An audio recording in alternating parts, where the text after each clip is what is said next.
नमस्कार बच्चों, आज हम कक्षा 12वीं के व्यवसाय अध्ययन पाठ के अंतर्गत पाठ नंबर 8 जो कि नियंत्रण है, एक नया अध्याय शुरू करने जा रहे हैं, जिसके भाग 1 में विषय प्रवेश के बारे में जानेंगे, नियंत्रण के अर्थ के बारे में जानेंगे, इसका महत्व क्या है, इसकी सीमाएं क्या हैं, नियोजन और नियंत्रण में आपस में संबंध क्या है और नियंत्रण की प्रक्रिया क्या है। ये सब चीजों के बारे में हम आज जानकारी प्राप्त करेंगे। नियंत्रण अर्थात जैसा कि नाम से ही स्पष्ट हो रहा है, नियंत्रण अर्थात कंट्रोल, किसी चीज को नियंत्रित करना, अपने काबू में करना। प्रस्थान नियंत्रण प्रणाली DCS के अनुसार एक प्रस्थान नियंत्रण प्रणाली एयरलाइंस एयर प्रबंधन संचालन को संसाधित करती है, जिसके अंतर्गत airport check in, printing boarding passes, सामान स्वीकृति, बोर्डिंग लोड कंट्रोल और एयरक्राफ्ट चेक के लिए जरूरी सूचनाएं, इन सब का प्रबंधन शामिल होता है। आज DCS का लगभग 98% check in, kiosk, online check in, mobile boarding pass और बैगेज हैंडलिंग, कई उपकरणों से इंटरफेस का उपयोग, ई टिकट का प्रबंधन इत्यादि किया जाता है।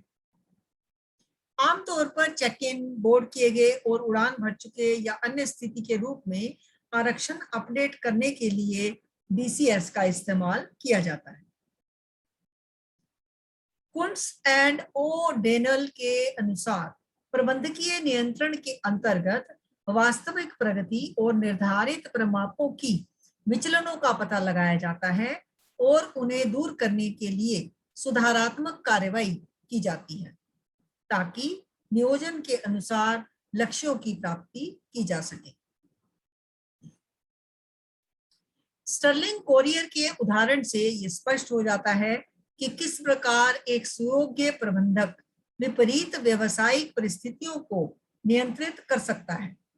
इस उदाहरण से यह भी स्पष्ट हो जाता है कि कोई भयंकर नुकसान व्यवसाय को हो, उससे पहले ही प्रबंधक कुछ इस प्रकार के कार्य करे जिससे कि उसे हानि से बचाया जा सके। एक प्रबंधक के लिए उसका प्रबंधन में नियंत्रण कार्य सुरक्षा कवच के रूप में काम करता है। वह केवल कार्य को चलाने में ही सहायता नहीं करता, बल्कि द्रुत गति से उसे स्पीड से आगे बढ़ाने में भी आश्वस्ति प्रदान करता है और जो लक्ष्य पहले से ही निर्धारित किए जा चुके हैं उन्हें भी प्राप्त करने का लक्ष्य रखता है। अब हम देखते हैं बच्चों, नियंत्रण का अर्थ क्या है। नियंत्रण प्रबंधक का एक महत्वपूर्ण कार्य होता है। अधीनस्थों से नियोजित परिणामों की इच्छा रखने के लिए एक प्रबंधक को उनके क्रियाकलापों पर प्रभावी नियंत्रण की आवश्यकता होती है, या हम कह सकते हैं कि नियंत्रण से तात्पर्य संगठन में नियोजन के अनुसार क्रियाओं का निष्पादन करने से होता है। नियंत्रक इस बात का आश्वासन है कि संगठन के पूर्व निर्धारित लक्ष्यों को पाने के लिए सभी संसाधनों का उपयोग प्रभावी तरीके से और दक्षतापूर्ण तरीके से किया गया है। अतः नियंत्रण एक उद्देश्य मूलक कार्य होता है। प्रबंधक का नियंत्रण एक सर्वव्यापी कार्य माना जाता है। यह प्रत्येक प्रबंधक का एक प्राथमिक कार्य भी है। प्रबंध के प्रत्येक स्तर, शीर्ष, मध्यम या निम्न पर प्रबंधक को अपने अधीनस्थ कर्मचारियों की क्रियाओं को नियंत्रित करने के लिए नियंत्रण कार्य का निष्पादन करना होता है। जिस प्रकार से नियंत्रण शिक्षा संस्थानों, सेना में, औषधालयों में, क्लबों में उतना ही आवश्यक है जितना कि किसी व्यावसायिक इकाई में आवश्यक होता है। नियंत्रक को प्रबंध का अंतिम कार्य मान लेना गलती होगी, भूल होगी। ये प्रबंधन चक्र को नियोजन कार्य पर लाने का कार्य भी करता है, उन सभी विचलनों का विश्लेषण करता है और उसी के आधार पर उसके सुधार हेतु भी कार्य करता है। ये वह प्रक्रिया है जिसके द्वारा भविष्य के लिए नियोजन करने में भी सहायता प्राप्त होती है, क्योंकि जो समस्याएं नियंत्रण में सामने आती हैं उनके प्रकाश में भविष्य के लिए अच्छी योजनाओं को तैयार किया जा सकता है। अतः हम कह सकते हैं कि नियंत्रण प्रबंध प्रक्रिया के एक चक्र को पूरा करता है और अगले चक्र के नियोजन में भी सुधार लाता है। अब हम देखेंगे बच्चों नियंत्रण के महत्व के बारे में। नियंत्रण प्रबंध का एक अनिवार्य कार्य है। एक अच्छी नियंत्रण विधि एक संस्थान को निम्नलिखित प्रकार से सहायक सिद्ध होती है। संगठनात्मक लक्ष्यों की निष्पत्ति, यदि कोई विचलन प्रकाश में आता है तो उसके सुधार का मार्ग भी प्रशस्त करता है। इस प्रकार नियंत्रण संस्थान का मार्गदर्शन करता है और उसे सदमार्ग पर सही रास्ते पर चलाकर संगठनात्मक लक्ष्यों की प्राप्ति में सहायता देता है। मानकों की यथार्थता को आंका जाना, एक अच्छी नियंत्रण प्रणाली द्वारा प्रबंध निर्धारित मानकों की यथार्थता और उद्देश्य पूर्णता इसको सत्यापित कर पाना संभव होता है। एक दक्ष नियंत्रण प्रणाली से वातावरण और संगठन में होने वाले परिवर्तनों की सावधानी से जांच पड़ताल की जाती है और उनका पुनरावलोकन तथा संशोधन भी किया जाता है। संसाधनों का फलोत्पादक उपयोग, नियंत्रण का उपयोग करके एक प्रबंधक अपव्यय और बर्बादी को कम करता है। प्रत्येक क्रिया का निष्पादन पूर्व निर्धारित मानकों के अनुसार होता है, अनुरूप होता है। इस प्रकार सभी संसाधनों का उपयोग अति प्रभावी और दक्षतापूर्ण विधि से हो पाता है। इससे कर्मचारियों की अभिप्रेरणा में भी सुधार आता है। एक अच्छी नियंत्रण प्रणाली में कर्मचारियों को पहले से ही ये ज्ञात होता है कि उन्हें क्या कार्य करना है अथवा उनसे किस कार्य को करने की आशा की जाती है। उन्हें इस बात का भी ज्ञान होता है कि उनके कार्य निष्पादन के मानक क्या हैं, जिसके आधार पर उसकी समीक्षा होगी। आदेश व अनुशासन की सुनिश्चितता, नियंत्रण से संगठन का वातावरण आदेश और अनुशासनमय हो जाता है। इससे अकर्मण्य कर्मचारियों की क्रियाओं का निकट से निरीक्षण किया जाना आसान हो जाता है। कार्य में समन्वय की भूमिका, नियंत्रण उन सभी क्रियाओं और प्रयासों को निर्देशन देता है जो कि संगठनात्मक लक्ष्यों को प्राप्त करने के लिए होते हैं। इससे यह आश्वासन मिलता है कि सभी संगठनात्मक उद्देश्यों को पूरा किया जा सकता है। अब हम पढ़ेंगे नियंत्रण की सीमाओं के बारे में। यद्यपि नियंत्रण प्रबंध का ही एक महत्वपूर्ण कार्य है, लेकिन फिर भी इसमें कुछ दोष पाए जाते हैं, कुछ इसकी सीमाएं हैं जो कि इस प्रकार से हैं। परिमाणात्मक मानकों के निर्धारण में कठिनाई आती है। जब मानकों को परिमाणात्मक शब्दों में व्यक्त नहीं किया जा सकता तो नियंत्रण प्रणाली का प्रभाव कुछ कम हो जाता है। इसलिए निष्पादन का आकलन और मानकों से उनकी तुलना करना कठिन हो जाता है। कर्मचारियों का मनोबल, कार्य संतुष्टि और मानवीय व्यवहार कुछ इस प्रकार के क्षेत्र होते हैं जहां पर यह समस्या आ सकती है। बाह्य घटकों पर अल्प नियंत्रण, इस प्रकार से कई बाहरी घटक होते हैं जिन पर उनका नियंत्रण स्थापित नहीं हो पाता। कर्मचारियों से प्रतिरोध, अधिकतर कर्मचारी इसका विरोध करते हैं। उनके अनुसार नियंत्रण उनकी स्वतंत्रता पर एक प्रतिबंध के समान होता है। उदाहरण के लिए यदि कर्मचारियों की गतिविधियों पर क्लोज सर्किट टेलीविजन के द्वारा या सीसीटीवी कैमरास के द्वारा निगराह रखी जाती है तो वे इसका विरोध कर सकते हैं, क्योंकि इससे उनकी प्राइवेसी में खलल पड़ता है। महंगा सौदा, नियंत्रण में खर्चा, समय और प्रयासों की मात्रा अधिक होने के कारण ये एक महंगा सौदा साबित होता है। एक छोटा उद्यम महंगी नियंत्रण प्रणाली को बर्दाश्त नहीं कर सकता, वहन नहीं कर सकता, क्योंकि इसमें होने वाले खर्चे एक छोटे उद्यम के लिए न्याय संगत नहीं ठहराए जा सकते। एक प्रबंधक को चाहिए कि वे नियंत्रण प्रणाली को लागू करने पर देखें कि इसके ऊपर होने वाला व्यय, इसके ऊपर होने वाले खर्चे लाभकारी होंगे या नहीं। या दूसरे शब्दों में हम कह सकते हैं कि इस बात को लेकर वे आश्वस्त होना चाहिए कि वे आय से अधिक ना हो। इस चित्र के माध्यम से हम देख सकते हैं कि प्रधानता तब भी रहती है यहां तक कि जब चीजें गलत होती हैं। नियोजन और नियंत्रण में आपस में क्या संबंध है? नियोजन और नियंत्रण प्रबंध के अपृथकीय जुड़वा तत्व हैं, स्रोत हैं। नियंत्रण प्रणाली में कुछ मानकों को पहले से ही अस्तित्व में स्वीकार कर लिया जाता है। यदि विचलन होता है तो उसकी सुधारात्मक कार्रवाई की जाती है। इस प्रकार नियोजन बिना नियंत्रण अर्थहीन होता है। उसी तरह से नियंत्रण भी बिना नियोजन के दृष्टिहीन होता है, अर्थात दोनों एक दूसरे के पूरक होते हैं। यदि नियोजन नहीं है तो नियंत्रण का कोई आधार ही नहीं है। नियंत्रण के लिए नियोजन स्पष्टतया पूर्व आवश्यकता होती है। बिना नियोजन के नियंत्रण करना बिल्कुल कोरी मूर्खता के समान है। बिना नियोजन इच्छित निष्पादन की कोई पूर्व निर्धारित उपयोगिता नहीं होती है। नियोजन मूलतः एक बौद्धिक प्रक्रिया होती है जिसमें सोचना, उच्चारण करना, खोज का विश्लेषण करना, लक्ष्यों की उपलब्धि के लिए उपयुक्त कार्यविधि निर्धारित करना, ये सब सम्मिलित होता है। दूसरी ओर नियंत्रण इस बात की भी जांच करता है कि क्या निर्णयों को अपेक्षित परिणामों में परिणित किया गया है या नहीं। इस प्रकार हम कह सकते हैं कि नियोजन आदेशात्मक प्रक्रिया है जबकि नियंत्रण मूल्यांकन प्रक्रिया है। ज्यादातर ये देखा जाता है कि नियोजन भविष्य काल में झांकता है तो नियंत्रण पीछे की क्रिया का अवलोकन करता है। यद्यपि ये वाक्य आंशिक रूप से ठीक है।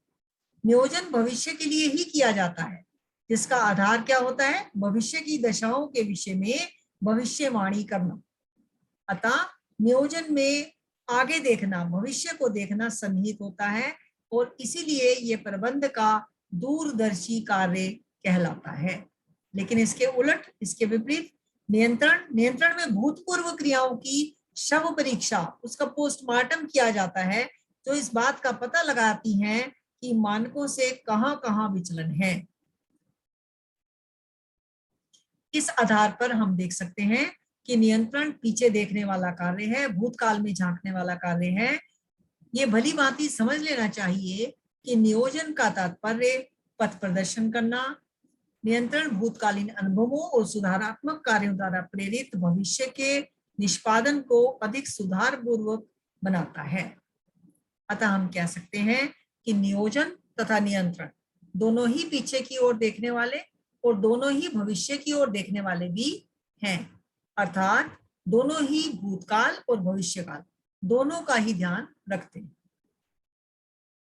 अतः नियोजन तथा नियंत्रण परस्पर संबंधित होते हैं और दोनों ही एक दूसरे को बल प्रदान करते हैं। नियोजन जिन तत्वों पर आधारित होता है वे ही नियंत्रण को सुगम और प्रभावी बनाते हैं और नियंत्रण नियोजन को पिछले अनुभवों की सूचनाएं देता है तथा भविष्य में सुधार लाता है। अब हम देखेंगे नियंत्रण की प्रक्रिया के बारे में। नियंत्रण एक विधिवत प्रक्रिया होती है जिसमें निम्नलिखित कदम शामिल हैं। निष्पादन मानकों का निर्धारण करना, वास्तविक निष्पादन की माप करना, मानकों व वास्तविक निष्पादन की तुलना करना, विचलनों का विश्लेषण करना, सुधारात्मक कार्रवाई करना। इसके प्रथम चरण में निष्पादन मानकों का निर्धारण। नियंत्रण प्रक्रिया का सर्वप्रथम कार्य निष्पादन मानकों का निर्धारण करना है। मानक एक मानदंड होते हैं जिसके तहत वास्तविक निष्पादन की माप की जाती है। अतः हम कह सकते हैं कि मानक मील के पत्थर की भांति होता है जिसे प्राप्त करने के लिए संगठन ललायित रहते हैं, जिनके मन में ललक रहती है कि इसे हमें प्राप्त करना है। मानकों को परिमाणात्मक और गुणात्मक दोनों रूपों में निर्धारित किया जा सकता है। कभी कभी मानकों को गुणात्मक रूपों में भी निर्धारित किया जाता है। सुनाम और कर्मचारियों के प्रेरणा स्तर में वृद्धि गुणात्मक मानकों के ही उदाहरण है। नीचे दी गई सारणी में व्यवसाय के विभिन्न कार्यात्मक क्षेत्रों के निष्पादन माप में प्रयोग होने वाले मानकों का चित्रण किया गया है। कार्यात्मक क्षेत्रों के निष्पादन माप में मानकों का उपयोग, जिसे 4 भागों में बांटा गया है: उत्पादन, विपणन, कार्मिक प्रबंध, वित्तीय एवं लेखांकन। मात्रा के आधार पर विपणन में बिक्री की मात्रा, कार्मिक प्रबंध में श्रम संबंध और वित्तीय और लेखांकन में पूंजीगत व्यय आते हैं। इसी प्रकार गुण के आधार पर विक्रय व्यय, श्रम आवर्त और स्कंध लागत के आधार पर विज्ञापन व्यय, श्रम अनुपस्थिति, पूंजी का प्रवाह। व्यक्तिगत कार्यों में विपणन में व्यक्तिगत, कार्मिक प्रबंध में कुछ नहीं, और वित्तीय और लेखांकन में तरलता। निष्पादन में विपणन विक्रयकर्ता का निष्पादन किया जाता है। मानकों का निर्धारण करते समय प्रबंधक को यह चाहिए कि वह मानकों को संक्षिप्त परिमाणात्मक शब्दों में निर्धारित करे, ताकि उनकी तुलना वास्तविक निष्पादन से आसानी से, सुगमता से की जा सके। उदाहरण के लिए, निर्मित प्रत्येक 1000 वस्तुओं में से 10 का खराब हो जाना घटकर प्रत्येक 1000 वस्तुओं में से 5 का खराब होना है। यद्यपि जब गुणात्मक मानकों का निर्धारण किया जाता है तो उसकी व्याख्या इस प्रकार की जाए कि उनकी गणना करना आसान हो। एक अन्य उदाहरण देखते हैं। एक फास्ट फूड स्वयं सेवा श्रृंखला में ग्राहकों की संतुष्टि में वृद्धि करने के लिए मानकों का निर्धारण इस प्रकार किया जा सकता है।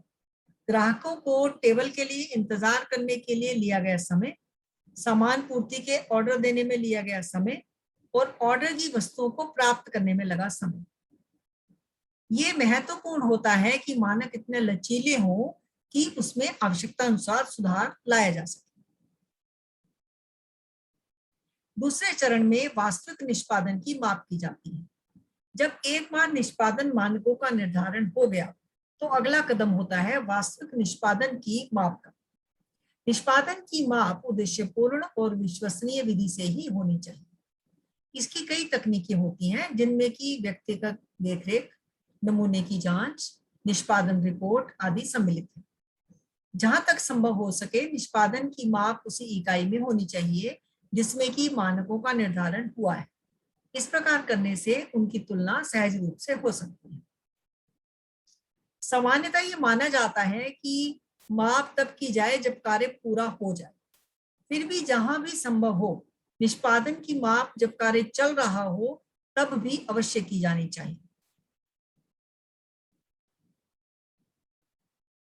एक कर्मचारी के निष्पादन की माप करने के लिए उसके उच्चाधिकारी के द्वारा एक निष्पादन रिपोर्ट बनाना आवश्यक होता है। एक कंपनी के निष्पादन की माप के लिए समयांतर पर समय समय पर कुछ अनुपातों जैसे कि सकल लाभ अनुपात, शुद्ध लाभ अनुपात या विनियोगों पर लाभ आदि की गणना की जाती है। छोटे संगठनों में प्रत्येक उत्पादित इकाई का निरीक्षण इस बात को ध्यान में रखकर किया जाता है कि क्या उत्पादन के लिए निर्धारित विनिर्देशों का अनुपालन किया गया है या नहीं।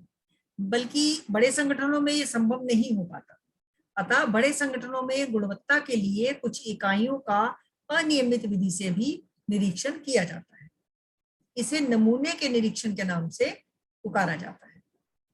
चरण 3 में वास्तविक निष्पादन की मानकों से तुलना आती है। इस कार्यवाही में वास्तविक निष्पादन की तुलना निर्धारित मानकों से की जाती है। ऐसी तुलना में इच्छित और वास्तविक परिणामों में अंतर हो सकता है। चरण 4 में विचलन विश्लेषण के बारे में पढ़ेंगे। हर प्रकार के क्रियाकलापों में कार्य संपूर्ण होने में कुछ विचलनों का होना स्वाभाविक होता है। अतः यह आवश्यक होता है कि यह निश्चित किया जाए कि विचलनों का क्षेत्र अनुमानतः क्या होगा। इसके साथ ही यह ध्यान रखा जाए कि विचलन के मुख्य क्षेत्र क्या क्या हैं जिन पर कार्रवाई तुरंत की जानी है, अपेक्षाकृत उन क्षेत्रों के जो कि अधिक महत्वपूर्ण नहीं होते। जटिल या संकट बिंदु नियंत्रण। एक संगठन की प्रत्येक क्रिया पर निगरानी रखना ना तो ये अल्पव्ययी है और ना ही इतना आसान कि सभी को नियंत्रित किया जा सके। नियंत्रक के द्वारा उन बिंदुओं पर ध्यान केंद्रित करना चाहिए जो कि अति जटिल होते हैं और संगठन की प्रगति में बाधक सिद्ध होते हैं। अपवाद के द्वारा प्रबंध। अपवाद के द्वारा प्रबंध से आशय होता है जिसका नियंत्रण प्राय अपवादों द्वारा किया जाता है। यह प्रबंध का अत्यंत महत्वपूर्ण सिद्धांत है कि यदि आप सभी चीजों को नियंत्रित करने का प्रयास करते हैं तो किसी भी चीज को नियंत्रित नहीं कर पाते। अतः केवल वही महत्वपूर्ण विचलन प्रबंध को सूचित किए जाने चाहिए जो अनुमति देने की सीमा के बाहर के हैं।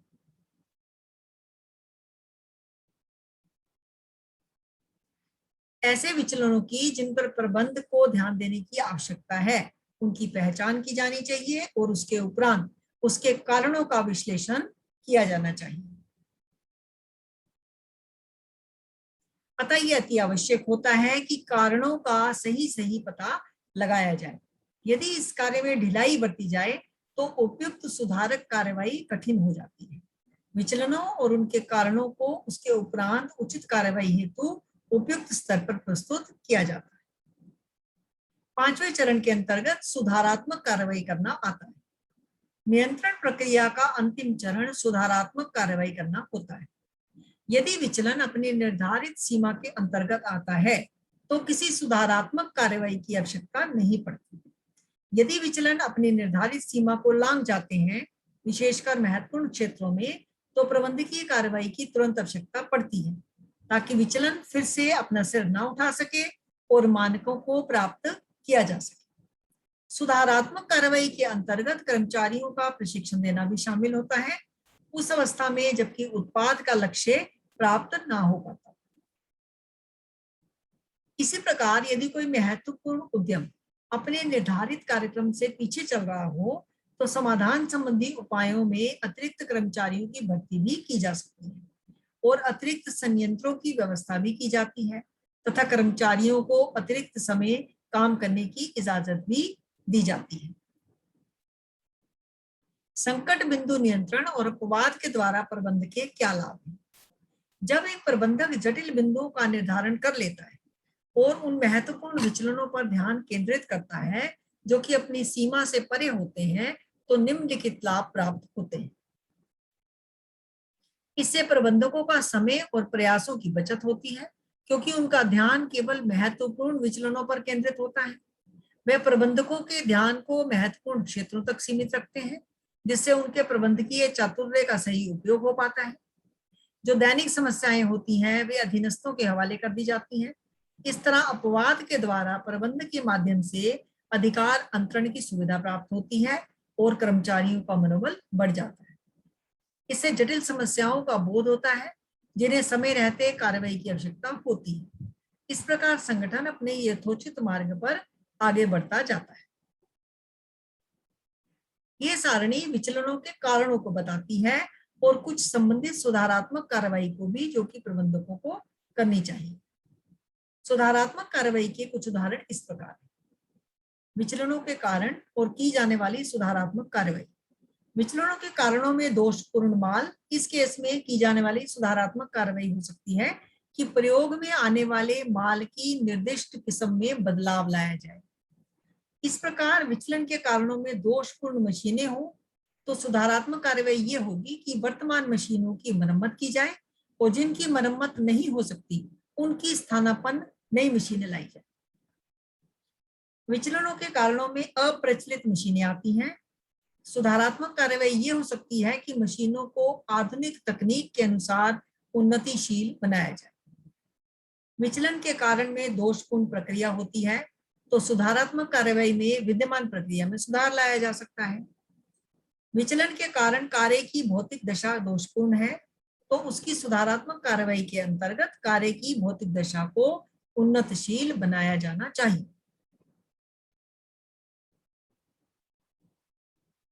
अब हम आते हैं पुनरावृत्ति प्रश्नों पर। नियंत्रण से क्या तात्पर्य है? नियंत्रण प्रबंधक का एक महत्वपूर्ण कार्य होता है। यह एक सर्वव्यापी कार्य है। यह इस बात का आश्वासन भी होता है कि संगठन के पूर्व निर्धारित लक्ष्यों को प्राप्त करने के लिए सभी संसाधनों का उपयोग प्रभावी रूप से हो रहा है। नियंत्रण वह प्रक्रिया होती है जिसके माध्यम से वर्तमान निष्पादन का मापन किया जाता है और कुछ पूर्व निर्धारित लक्ष्यों की प्राप्ति हेतु इसका मार्गदर्शन किया जाता है। नियंत्रण का क्या महत्व है? तो इसका उत्तर है बच्चों, नियंत्रण के महत्व के संबंध में ये कहा जा सकता है कि यह संगठनात्मक लक्ष्यों की निष्पत्ति करता है, मानकों की यथार्थता को आंकता है, संसाधनों का फलोत्पादक उपयोग करता है, कर्मचारियों की अभिप्रेरणा में सुधार लाता है तथा आदेश एवं अनुशासन को भी सुनिश्चित करता है। नियंत्रण की सीमाएं क्या क्या होती हैं? इसका उत्तर है नियंत्रण की कुछ सीमाएं भी होती हैं, जैसे परिमाणात्मक मानकों के निर्धारण में कठिनाई आना, बाह्य घटकों पर अल्प नियंत्रण का होना, कर्मचारियों का प्रतिरोध उत्पन्न होना, महंगा सौदा साबित होना, विशेषकर कि छोटे छोटे संस्थानों में। इसके अतिरिक्त यह हमेशा संभव नहीं हो पाता कि प्रबंध निष्पादन के लिए मात्रात्मक मानकों का निर्धारण कर सके, जिसकी अनुपस्थिति के कारण नियंत्रण का प्रभावीकरण कुछ कम हो जाता है। नियोजन प्रक्रिया के कौन कौन से चरण हैं? नियोजन प्रक्रिया के चरणों में नियंत्रित प्रक्रिया आती है। नियंत्रण प्रक्रिया में निष्पादन मानकों का निर्धारण, वास्तविक निष्पादन की माप, मानकों व वास्तविक निष्पादन की तुलना, विचलनों का विश्लेषण और सुधारात्मक कार्रवाई करना सम्मिलित होता है। तो इस अध्याय में इतना ही पढ़ेंगे, बाकी हम अगले अध्याय में पढ़ेंगे। धन्यवाद।